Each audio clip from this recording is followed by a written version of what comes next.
This last week was the 2-year anniversary of 2 weeks to slow the spread, meaning I have been locked inside my own personal hell, my personal prison, my home prison, my house arrest home for 2 years.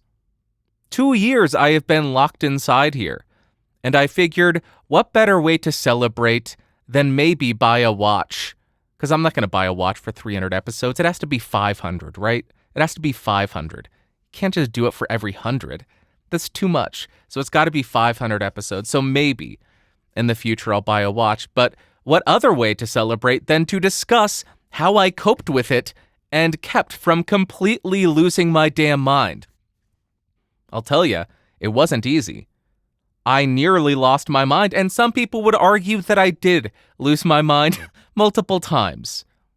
But I'm still alive. I'm still here. I'm still locked inside my prison because I'm still not allowed to go into my office. I still can't interact with people. I don't know why. It's stupid. And I don't think it's over yet. I think they're hanging on to the power, and they're going to say, you know what? We need you to stay home a little bit longer. I'm waiting for it. Just wait for it. I swear it's going to happen. So I came up with a list of what helped me cope over the last couple of years. Maybe this will help you. Maybe you'll find this interesting, or maybe this is just an episode for me just venting and trying to understand how I survived the last couple of years. The first thing, and the most important thing for me, maybe I shouldn't say the most important thing, because the most important thing was hanging out with people in Discord and talking to them. So I guess I'll start with that. Hanging out with people in Discord and talking to them, talking to friends and family on the phone, all of that was so incredibly helpful because I have been locked inside for about 2 years now, and the only time that I have interacted with people is when I go to the store to get groceries or pick up a package at my P.O. box. I don't interact with other people. I can't go into the office, so I don't see anyone. So having the ability to jump in a voice chat and just talk to people about whatever we want, or play Minecraft together, or watch YouTube videos together, or watch movies together, was so incredibly helpful and beneficial to keep me from feeling so gosh darn isolated. If I didn't have that, I would have lost my mind. I would have been a crazy person by now. And if anybody has gone crazy during this time, I get it. Do not be ashamed of that. Seek help if you need it, because golly, even with the ability to talk to people, I felt as though I was about to lose my damn mind due to the isolation. And I'm an antisocial person. I am not a social butterfly. I don't do well in groups of people. I don't do well interacting with people. And even I struggled with the isolation, so I understand how difficult it must have been for people. And I also understand how difficult it must have been for people who have been locked inside with 1 or 2 other people without anywhere to go, because that would be equally difficult in a very different way. I don't know which one I would have preferred. I imagine being isolated and being able to talk to people is likely the best thing that could have happened for me, because being stuck in a tiny box with multiple people for 2 years, that would have been very difficult. The second thing is working nonstop. I struggled with this initially back in March of 2020, where I said, I don't want to make videos right now. I want to just sit down and watch the news and try to understand, but I forced myself to keep doing it. Going against the advice of other people saying, you don't have to make videos. There's plenty of videos out there that people can watch. But I forced myself to do it. And the reason I did that is because I understand myself. Because I know I would have just sat there, scrolled through social media, looked at the news, and just gone full-on doomer from day one. But by working, it accomplished multiple things. First one, just being a distraction. It allowed me something to focus my energy on.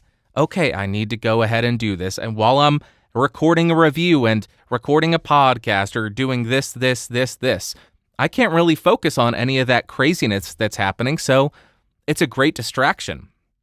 But secondly, And the most important reason, I think, is it gave me a purpose. If I had stopped making videos and just focused on all the terrible news that was happening, I don't know what my purpose would have been. I would have been aimless. I would have been depressed, miserable, just a complete mess, because I would have lost those feelings of accomplishment that you get whenever you finish a video, whenever you publish something, as well as being force-fed all this terror, all this fear through the news. It would have been a perfect storm of, we're going deep and dark into depression now. So by forcing myself to work nonstop and continue to put out videos, probably one of the best decisions I made for myself over the last 2 years. The next thing was escapism. Even though I was working a lot, even though I had have a bunch of amazing people that I talk to on Discord regularly, people I talk to on the phone, middle of last year, a year and a half of being, or I guess a year and a couple of months of being locked down and isolated, I started to go full on doomer. It was bad. Full on doomer, just a real pain in the butt to interact with.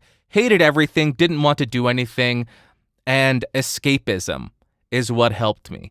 I know it's juvenile, I know they're young adult books, but the thing that helped me the most was reading the Harry Potter series.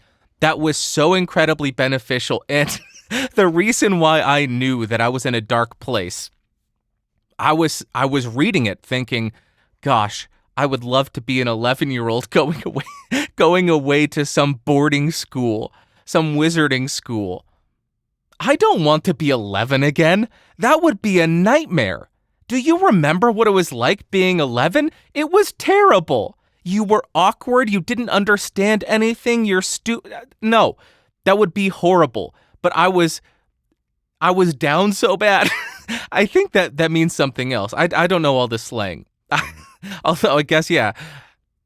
I was in such a dark place. I was thinking, I want to be 11 again, just discovering the world and having my whole life in front of me. No, I don't. That would suck. But reading that series was amazing. It was so helpful for me to be able to escape into this world, and also escape into this world where things may have been difficult, but I don't know why they seemed a bit simpler. Even though the end of the world was near for a lot of them.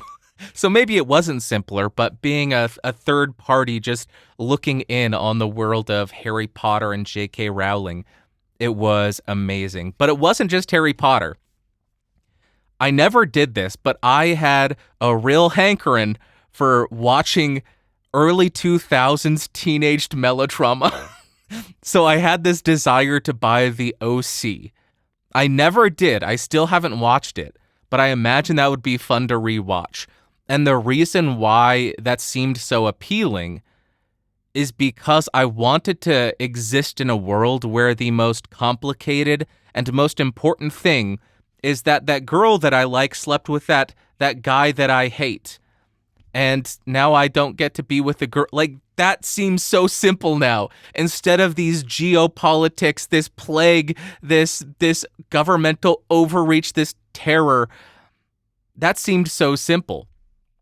Now, although I didn't watch The O.C., I did rewatch a couple of shows, The Office and The Big Bang Theory, and then I watched Young Sheldon. I know those last two, a lot of people hate them. I enjoy them. They're like comfort food for me.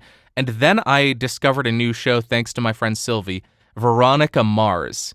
That's something that I had been meaning to watch for years, since I heard Justin Courtney Pierre from Motion City Soundtrack sing I fell asleep watching Veronica Mars again, and I never got around to watching it. Finally, I did. It's amazing. As I said earlier this year, must have been last year at this point, I wanted to move to California and become a private detective and just drive around in a convertible. That seems like a dream, but nowadays you can't afford to go to California. No, it's too expensive. Next up was picking up a new hobby, and the main hobby that I picked up was watches. I know that seems like a weird hobby, but looking into watches, learning about the mechanism in them, learning about the different brands, their history, all of the stuff that goes into watches. I've not gone into the whole horology thing, looking into all timekeeping. But as far as watches go, it was so fun diving into that new hobby just head first, trying to learn as much as I could, just shoving all the information and all the videos into my head as I possibly could. Now, I'm fully aware watches are incredibly materialistic. They are overpriced. You could spend your money in much better ways. You could invest in much better ways. But for me, it was just something that brought me joy. It's something that I needed. I liked the idea of having something that is purely mechanical on my wrist. It doesn't need a battery. It doesn't connect to anything. It's just something that has a bunch of gears and a spring in it. And it tells very accurate time. It kind of grounds me because I'm always on the internet. I'm always putting numbers in Excel. Having something like this, I can just look down and, hey, slow down a little bit. I still lost track of time way too much. The first 6 months, first year, it seems like a week. So I still lost track of time a lot. And I'm fully aware. Yeah, it's materialistic. It's vulgar in some sense because some of them are very ostentatious. Some of them are incredibly expensive. And I know I have probably spent too much on them. I have made sure that I don't put myself in any kind of financial situation that would be damaging. To be clear, I have not gone into debt for any watches. I refuse to do that. I think that's stupid. To each their own, though. You want to go into debt? You do you. I'd recommend against it, but that was something that was a lot of fun for me, and I got a couple watches that will be with me for the rest of my life to commemorate certain milestones. One of them being locked inside for 1 year, which also coincided with hitting 250,000 subscribers on my YouTube channel. So I said, watch time. And I think I need a watch for being locked inside for 2 years. I hate everything. And the last thing was getting outside for a little bit. This is nothing special at all, but for the first couple of months of lockdown, I was just waking up, going and sitting down at my computer and starting work at 6 in the morning, 5:45 sometimes, just working from the time I woke up until about 4 p.m., 5 p.m. sometimes, and then coming over here, starting work on my YouTube channels, testing microphones, looking at watches, reading audiobooks, doing this, that, podcasts, recording music, anything and everything. So it was from the time I woke up until the time I went to sleep, I was in here except for 1 day a week. I would leave for 20, 30 minutes to go get groceries, and that's it.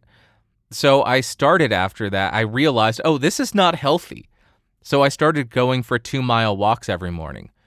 And it's been incredibly, incredibly helpful. It is so nice getting out and doing that every single day. It's beneficial, but clearly not for keeping the weight off or losing weight. I'm not jogging 15 miles. I'm just going for a walk to get out and get a little bit of sun and breathe some fresh air so it's not the same stale home air that I've been breathing for 2 years. That's what's helped me cope. I don't know. I don't know what this episode is. I didn't want to record. I didn't want to look at news, so this is what we're getting. Commemorating 2 years of being locked inside on the Bandage Says podcast. Let me know what you did to cope over the last couple of years, of 2 years, of 15 days, of 2 weeks to slow the spread.